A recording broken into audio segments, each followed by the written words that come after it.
The hens were gone. The truck was gone. Walter Jensen's boots were still by the back door, but Walter wasn't.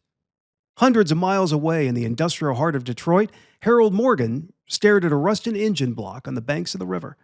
He hadn't touched a car in months, but he still wiped his hands on an oily rag every morning, like muscle memory.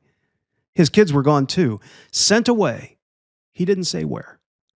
This isn't how the American dream is supposed to end, but in 1930, for millions of American families, that dream became a nightmare.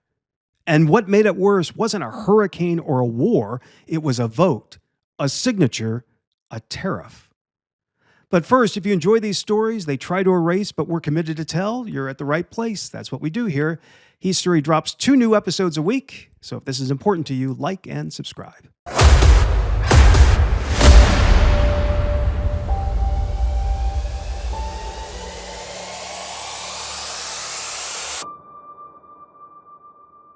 Walter Jensen had never left Iowa. He didn't need to. The farm had been in his family since before statehood. 4 generations of egg farmers passing down land, tools, and calluses. Walter rose before the sun every day. He fed the hens, packed the crates, and delivered them to the rail yard, where buyers would ship them north. Many headed to Canada, where demand kept his farm afloat. Not luxury, but security. He used that money to pay the mortgage, buy feed, and keep the kids in school. Ruth, his wife, baked bread from scratch every Tuesday and taught their daughter how to sew. At night, Walter would sometimes read aloud from the Des Moines Register by the fireplace, his youngest curled up beside him. Harold Morgan in Detroit had never seen a chicken coop.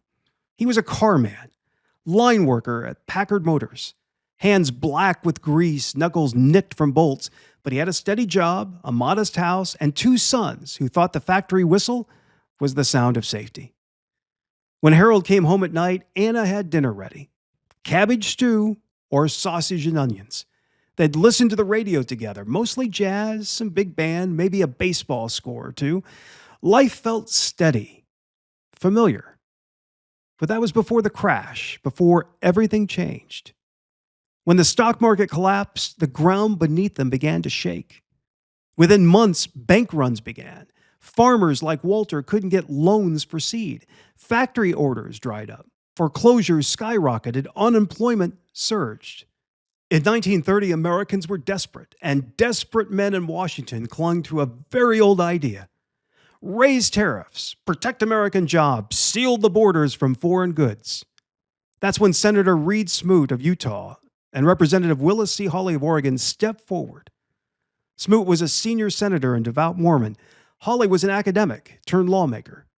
Together, they drafted legislation to raise tariffs on over 20,000 imported goods. President Herbert Hoover, despite fierce warnings from economists, backed them. Over 1,000 economists signed a letter begging him to veto it, but Hoover waved it off. Tariffs, he claimed, would build American prosperity from within. On June 17, 1930, the Smoot-Hawley Tariff Act became law, and the results were almost immediately catastrophic. Walter's Canadian buyers canceled all orders within days. Retaliatory tariffs hit American agriculture products hard. Egg exports to Canada, once 12 million annually, collapsed to just 170,000. Walter had no other outlets. Local markets were already drowning in supply. Prices dropped below the cost of production. He tried bartering with neighbors, eggs for flour, eggs for coal, but soon people couldn't even spare that. The bank came for his truck, then the tractor, then the land.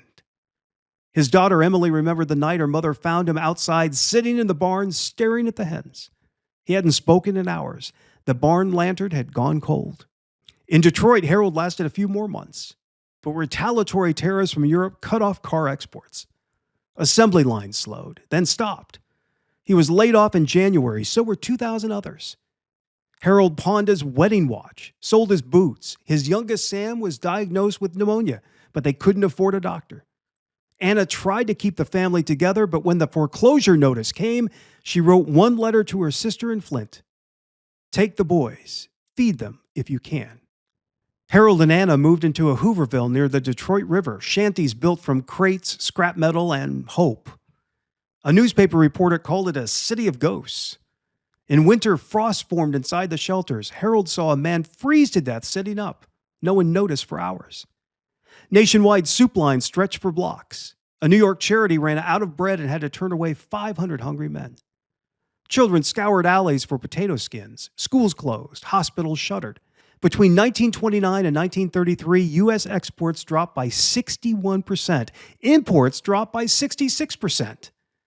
Countries that retaliated saw U.S. trade drop by as much as 32%. At least 24 nations imposed beggar-thy-neighbor tariffs in return. The global economy seized. The U.S. unemployment rate hit 25%. That's 1 in 4 Americans out of work. Entire towns vanished. Farmers abandoned their land. Banks collapsed. And yet Washington stayed the course. Hoover called it a temporary setback, but voters disagreed.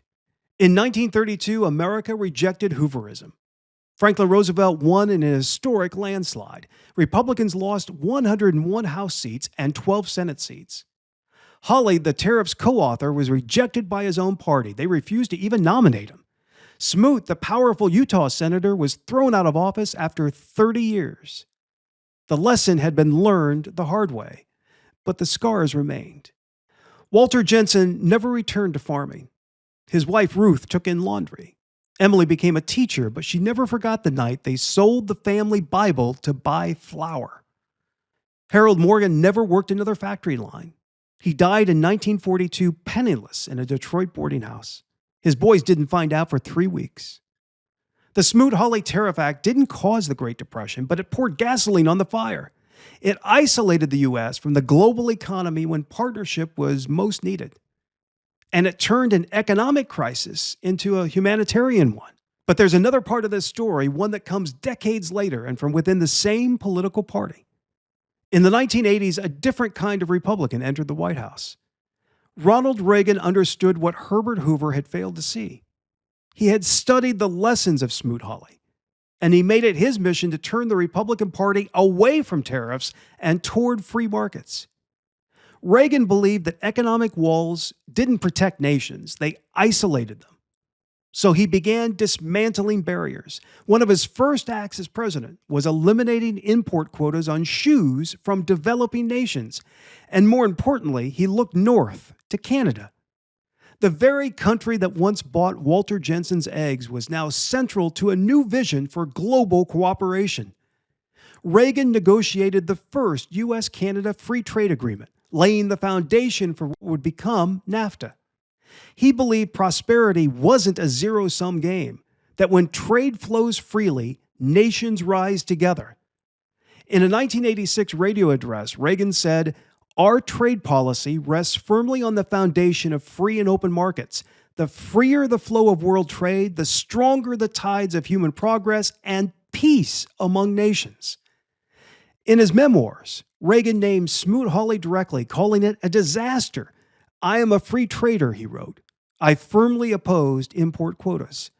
Reagan's message wasn't just to Republicans. It wasn't just to Democrats. It was to America. Don't repeat the mistake.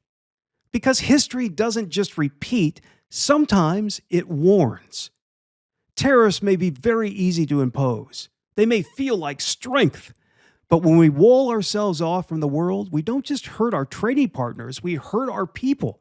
Walter, Harold, Ruth, Anna, their stories are buried in the dust of the 1930s, but their pain was real, their losses were real, and their story, this story, is a warning. New episodes drop twice a week only on Heath Story. If you'd like to support the channel, subscribe now, leave a like and a comment, and become a member by clicking below.